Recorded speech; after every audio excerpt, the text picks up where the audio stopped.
Добрый день! Сегодня мы готовим особенный десерт. Десерт называется птичье молоко по-армянски. Это ароматные нежные медовые коржи с нежным заварным кремом. Для заварного крема нам понадобится молоко, сахар, мука, яйца и крахмал. А для медовых коржей нам понадобится яйца, мед, молоко, сливочное масло, сахар, мука и сода. Подробный рецепт я напишу в описании под видео. Для начала мы приготовим заварной крем, так как этому крему надо еще остыть. Мы разбиваем 3 яйца.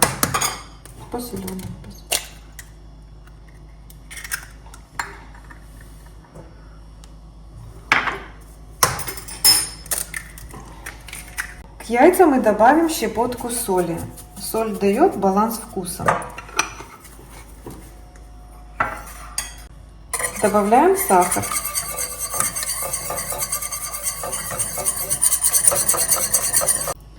Потихоньку добавляем муку.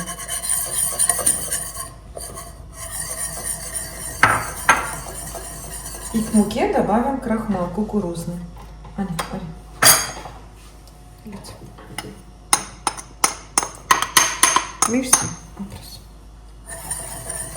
Добавляем молоко. Молоко добавляем поэтапно, чтобы хорошо вымесить в яично-мучную смесь.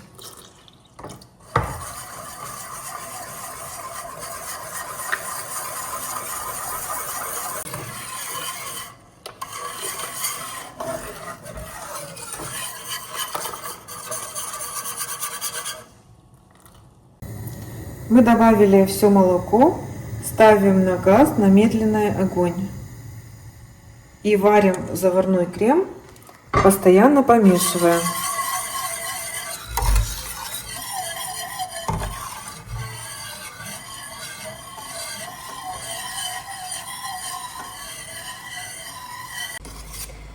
Крем практически готов, он уже густеет. Появятся первые такие пузырьки, как бульканье, мы выключим газ. Уже становится густой. Наш крем уже готов. Он такой густой, нежный, однородный. А по вкусу напоминает такой крем, как сгущенное молоко. Далее мы перекладываем этот крем в другую емкость, чтобы она быстрее остывала.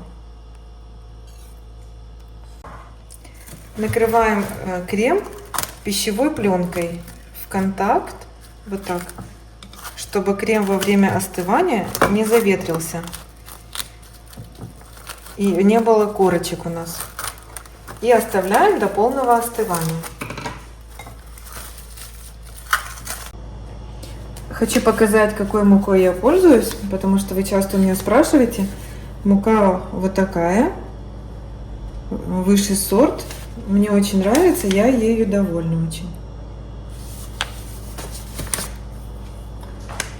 Приступаем к приготовлению медовых коржей.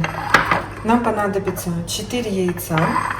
Опять же мы берем все в кастрюлю. Разбиваем яйца.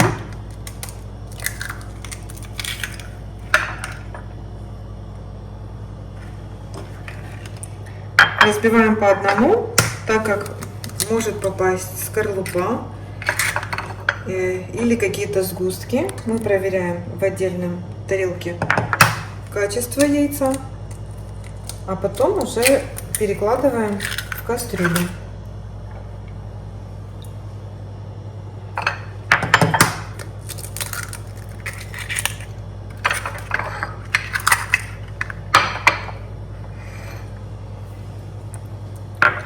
Сюда добавляем сахарный песок и взбиваем.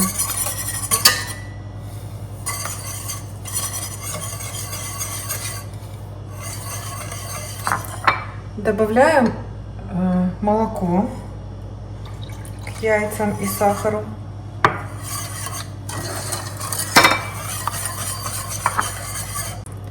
Добавляем мед. Далее сливочное масло.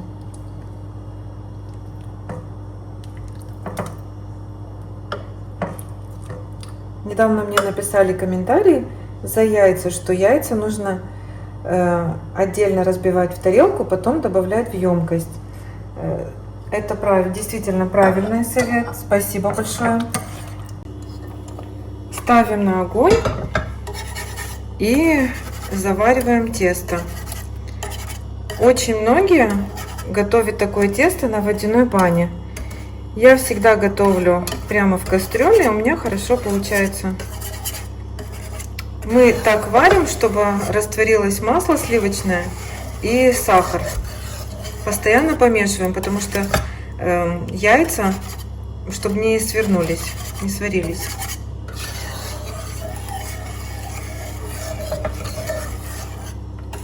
Доводим до такого состояния. Берем между пальцами, проверяем, что сахар растворился.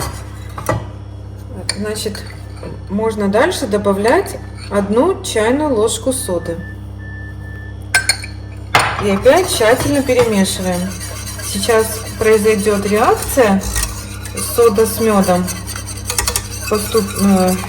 Так вот поднимется и пенка появится. Поэтому кастрюлю лучше брать с высокими бортиками. Вот такая пенка у нас получилась. Далее добавляем муку.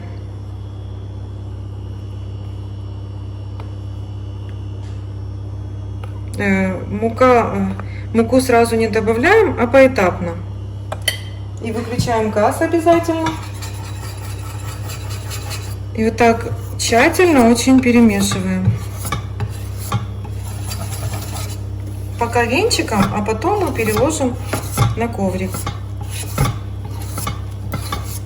Чтобы мука хорошо растворилась, старайтесь.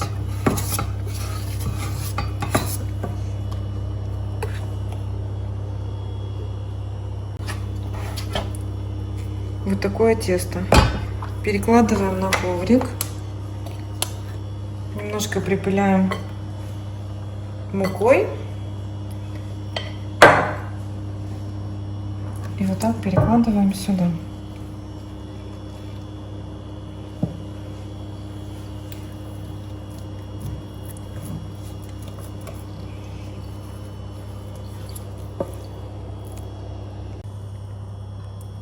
Тесто пока горячее, мы хорошенько вымесим на коврике. Муки нам может понадобиться где-то 800 грамм.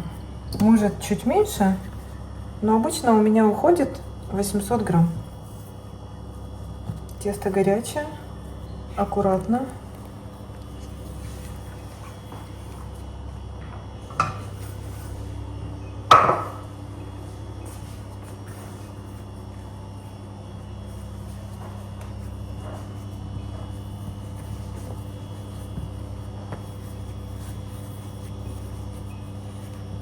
Вымешиваем однородное гладкое тесто.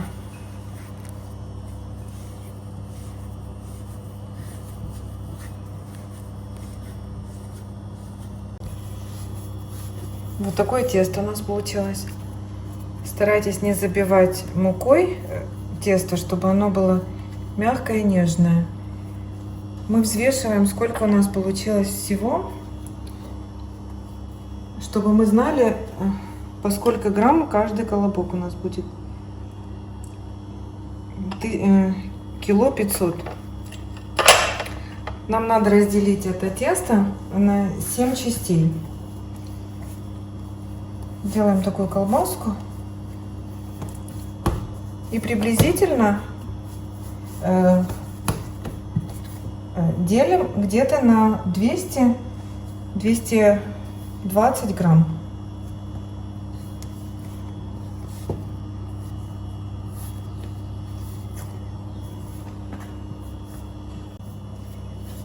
У нас получилось 7 таких колобков. И мы каждый колобок кладем в пакет И оставляем до остывания 10-15 минут. Потом будем раскатывать.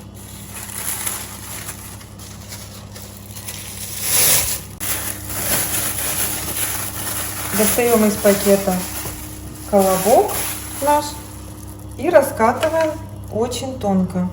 Присыпаем мукой.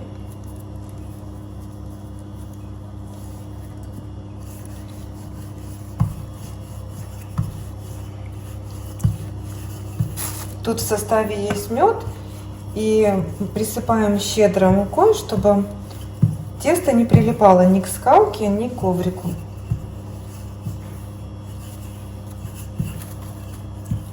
Стараемся раскатывать очень тонко. И можно помогать себе рукой вот так тянуть.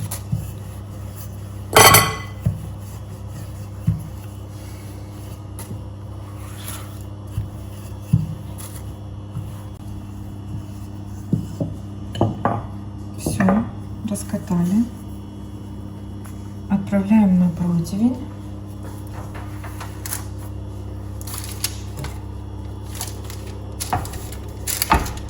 Немного можем пальцами выравнивать края.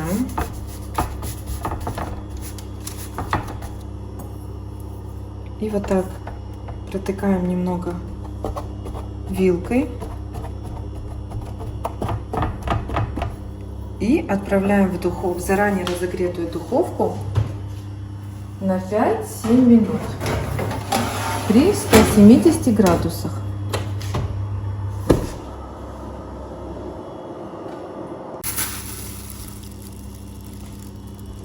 Пока у нас печется первый корж, мы можем раскатать второй, потому что они очень быстро пекутся. Мы пока раскатаем, и тот корж уже будет готов. Проверяем. Прошло буквально 5 минут, и уже так хорошо зарумянился корж наш. Отправляем на ровную поверхность, чтобы оно, когда остывало, сохранило свою форму.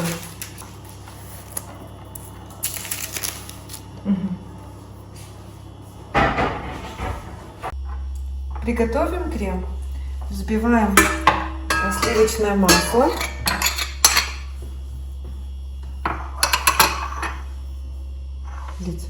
С ванильным сахаром.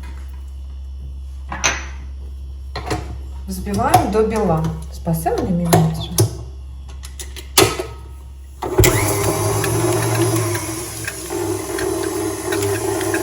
Взбили масло до такой пены и по одной ложке добавляем к маслу заварной части, заварного крема.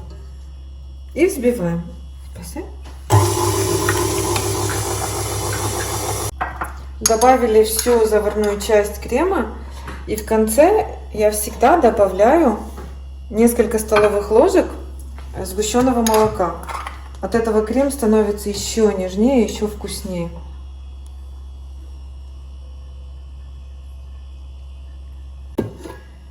Получился у нас такой нежный воздушный крем. Уже можем приступать к сборке торта. У нас дома такой аромат стоит меда, ванили. Коржи у нас готовы. Мы приступаем к сборке торта. Обмазываем каждый корж тонким слоем крема заварного.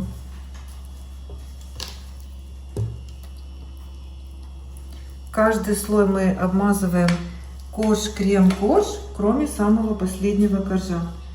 Самый последний корж мы будем покрывать глазурью.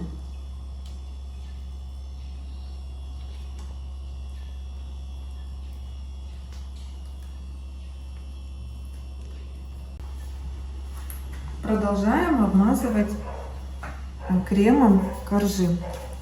У нас торт получается высокий. Бока мы не будем обмазывать. Когда торт пропитается, мы просто срежем, выровняем как нужно будет. Крем очень нежный и пропитает коржи очень хорошо, поэтому тонким слоем достаточно будет.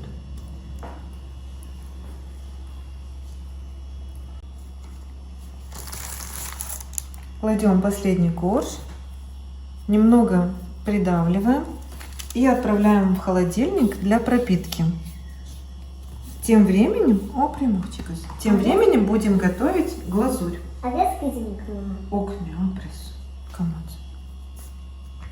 Приготовим глазурь.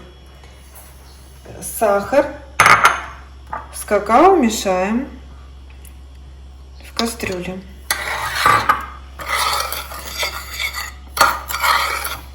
Перемешали и добавляем сметану 20%. Какао на сметане получается очень вкусная, густая, блестящая. Попробуйте приготовить, вам понравится. Вот так мешаем и ставим на огонь, варим на медленном огне, постоянно помешивая.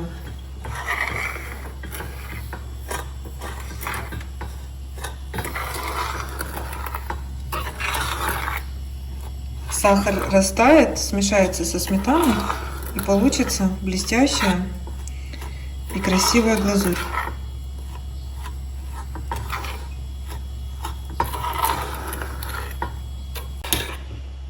Вот такая глазурь получается. Чтобы проверить, глазурь готова или нет, мы берем в стакан холодной воды и капаем 1 каплю в воду. Если она вот так вот не сворачивается, а таким кусочком, значит глазурь готова. Мы добавляем 50 грамм сливочного масла сюда. Выключаем газ и перемешиваем до полного растворения масла.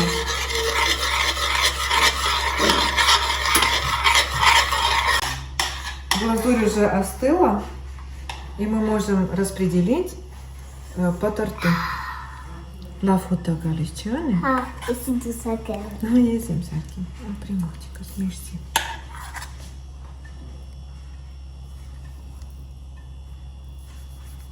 Глазурь блестящая, очень удобная.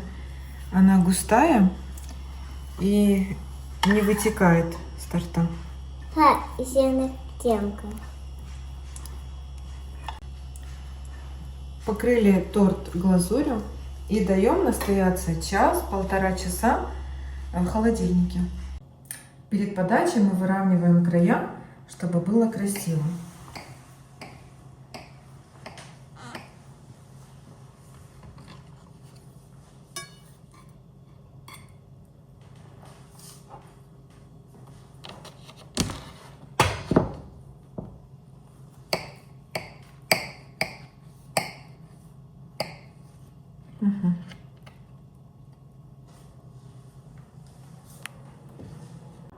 Вот такое птичье молоко у нас получилось.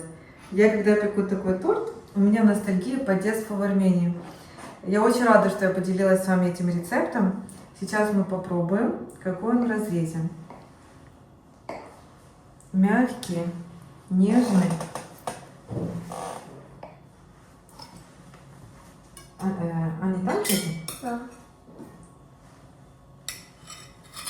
Сейчас они попробуют. Арсенчик, Анулик. Все попробуют.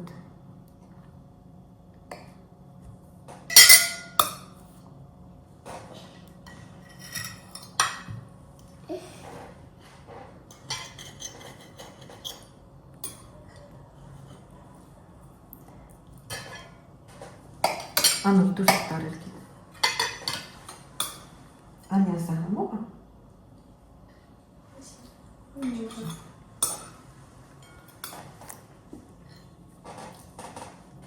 Готовьте, пробуйте, это очень вкусно. Такой тортик можно резать как на ромбики, так и на такие красивые кусочки. Они уже пропитались. Если они еще ночь будут в холодильнике, они будут еще вкуснее. Сейчас нальем чай. Они ляса гамума. Ха. Росинчики вели гамума. Чай їдка, хмик, котик. Тут лежать такі зараз.